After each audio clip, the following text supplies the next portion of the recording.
I Yeah. get Never considered that. angry. That's probably right. I get angry with those people really quickly, probably more quickly than I should. But like recently, my debit card wouldn't work. I don't even remember where it was, but it just wouldn't work. It was denied, and it's just happened a few other times where like they just turn it off, like because of suspicious charges. So I call them and I'm like, "What were the suspicious charges?" And it's not my bank; it's the card company or something like that, or some higher up at the bank that's not part of the local branch. They're part of like whatever, like all the branches. They handle these calls.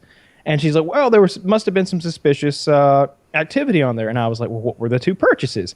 She was like, "Well, there was one here at this Wilco gas station. There was another here at this Guns and Gear firearm gun store. Are those your purchases?"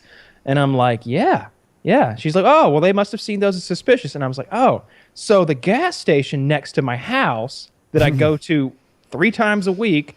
And the gun store that I've spent like 40 grand at over the last 3 years, those were the suspicious purchases? Those ones?